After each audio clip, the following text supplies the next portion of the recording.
Right, welcome back. Another episode now, and this one we're going to take on the challenge of fitting the boot glass securing U-bolt. I'm only using this because this is what given to me as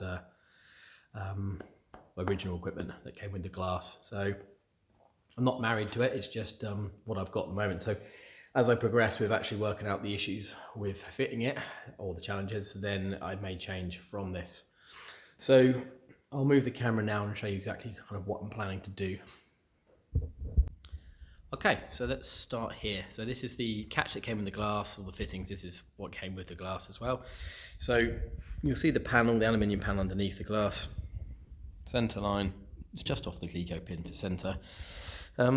So what I'm thinking at this time, I'm sure as the video evolves, this will change completely, is basically having this coming through this panel here, so it's adjusted to the height or the length that it actually needs in order to catch that catch, and then we can adjust it to pull it down where it needs to be. But either way, so the idea would be the cleanest and neatest would be to have two holes through here, have this disappear into a back plate, and then have that adjustable in a sense that if I need to make the boot close closer, like harder on the rubber, so the glass comes down further, sorry, I'll probably have to have the holes slotted slightly so that this whole thing can be taken down. But anyway, I'm not really thinking about that at the moment. Adjustment will come later. I'm chewing the idea over whether or not I can get away with one fitting which comes out and has like an L shape. I was almost, if one's missing, but I think that's asking for trouble. So when you look at any car, they've always got a little loop. So most probably going to be going with this. A narrower one would be nice because there's no reason for it to be this wide, but hey ho, we got this. So yeah, but again, I think I mentioned it earlier, this panel is the first one that goes in, and therefore it's the last one to come out. And if the A-frame with the hinges on has been moved, then it's no longer going to be able to be, can't offer the glass up. So the thinking so far is to come in through the back here, where the black line is on the tape, cut that out. That gives me access into the void, which is behind here, where the rivets are, or the rivet holes. This is still underneath fiberglass. There's a nice lip fiberglass under here. So this most probably will be just off the fiberglass, if not just in it. So having access through the back means that I'll be able to work out the holes easier, drill it, do the adjustment while the glass is down. But I do need to have a way, this is me thinking as I'm talking actually, that I can get to the nuts to take this off or adjust it without having the dirty great hole there, because that'll be glassed up and sealed over once I've done it. So for that to happen, I effectively will need to cut an access panel, much like I've done there for the fuel sender, which it's a nice neat square, and then once it's in place, have it riveted, because it won't be a regular access. That just means if I drilled out the rivets, put the panel off, I'd have access to the nuts on the back of this in there for both adjustment and to remove it before I ever have to take out this panel if I never need to strip it down again. And in fact, when I build the car back up again, I'll be able to put it in, do it up. So yeah, I'm coming up with ideas as I speak. I'm not sure if I'll even use this in the video, but yeah, I think the best way to do it is to cut the fiberglass at the back to get access for the initial setup. And then once it's in place and I'm happy that it's working, I will then probably cut a nice clean rectangle there, which will be just enough space to get to the nuts to put it in and take it out and adjust it once I've come up with a way of adjusting it. So there we go. This is how this video is going to begin. I suppose I've just got to bite the bullet and cut a hole in the back of the car. Classic. All right, I'll come back to you in a minute. And fast forward maybe 10 minutes, and there you go. So that's the piece. I marked it so I know which way around, and I totally forgot that I'd soundproofed the inside of this back bit. But as planned, I now have access inside, and then this is the lip, and these are the holes, which you can see. There are rivet well, the planned rivet holes anyway. So that's great. I now have a fucking great hole in the back of my car, but access, clean and clear access to think about how I'm going to do this. So let me think about it and I'll come back to you.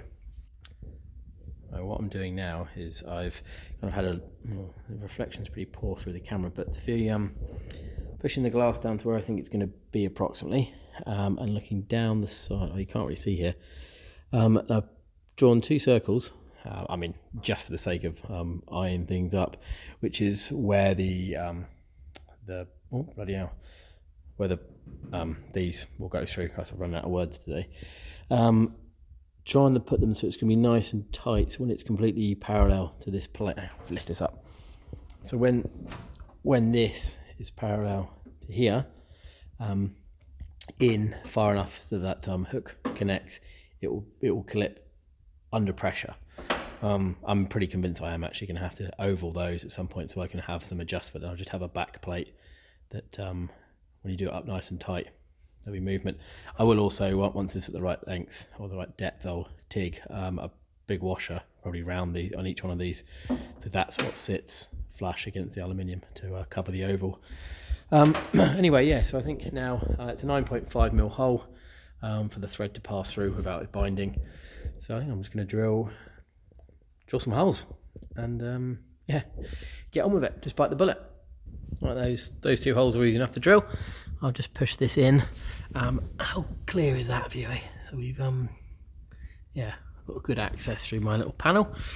So yeah, I've just pushed it in a bit. We're going to have a play with the glass. Oh, well, obviously that's going to move around because there's nothing in there. It's rigid. I mean, yeah. There's, oh hang on, the shadow's crap. There's a lot of adjustment to be done, but fundamentally, that is exactly what I was trying to achieve. Right there again. Let's see. So when that comes down, that goes. Okay, so we need to. Oh, I haven't got enough hands to do this. Oh, there we go. So that proves the concept. That actually locks in pretty much central. I mean, that's my bad. Yeah, and that puts the glass obviously where it wants to be until this is hard and secured, and I've tigged the washers around there, and it's nice and rigid. I can't for sure clip it up and down and then have the glass pulled in, because I want this to be a bit further down, so that will be adjustment I've done on that. So yeah, I think, let's see if it opens. Oh, look at that. Oh, that's more luck than judgment. Okay, so what I've done is I've just put a quick tack on 2 washers. I drilled the washers out to 9.5mm, which is the width I needed to go over the thread. Just a quick tack on either side.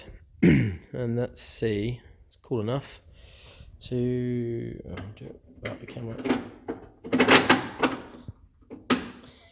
That looks all right. I mean, does it close? Does it catch it? Let's see if we can get the moment. Oh, look at that. Obviously, I've got to get it with the nuts. I've got to go on and make it nice and tight. But we have an elementary boot catch. So now if I can make these holes slightly elongated, then I will have yeah, up and down adjustments, so then I can actually let's see how it is at the moment. So let's clips in. Obviously it's loose, but this corner is actually where it's all right. This is a bit high, but then this whole side is high, which will be taken in with filler. But effectively I just have to reshape that because I can't physically get that to go down to where it needs to be. The harder you push this side to get that corner right down, then this one is twisted, and there's just no way of doing that. So sorry, I'm really focusing too much. So yeah, this side, once I've got that attached and secured, I know where it's going to close to, then I think I've mentioned this in the previous video, this will have bodywork done, and basically I'll just take the shape of this and then I'll just use filler and I will blend it out within a reasonable distance. I mean, you're never going to really know. So yeah, and obviously around this I'll just shape it here, so there should be a slightly higher edge and it will fade out down the sides, and it will be less filler as it comes down to the corner, because the corner's not bad. So yeah, it'll just be this middle piece. Yeah, well, that wasn't too bad. What I'll do is I'll wind the nuts on with a couple of washers on the back, and then just do it nice and tight and actually see how it sits. Right, so I'll finish this video off here with a functioning catch. There we go. So I did a couple more tacks, or a tack on either side of those. That's rigid. We're down from the inside, and washer and the nuts that came with it on, nice and tight. So yeah, it's rigid, and yeah, if I push this down, I'll lower it down. You can see it. There you go. We push it, it clips. So at the moment, that is kind of in line to where I need it to be, until I've done some body work on the sides. And then there's actually rubber underneath, so it's pushing down nice. There's no reason to make any adjustments. So yeah, at the moment I will move on with something else, but I will definitely make an access hatch here so I can get to these bolts, nuts, sorry, from inside. So if I do need to adjust it, and probably there's no skin off my back to just make these holes slightly oval, well not oval but elongated, so there is movement there while I'm kind of doing this. But yeah, this is the end of the video. I will not do any more about that. That closes. There we go. Happy days. She is looking more like a car. There we go. Right, thanks for watching. See you on the next one.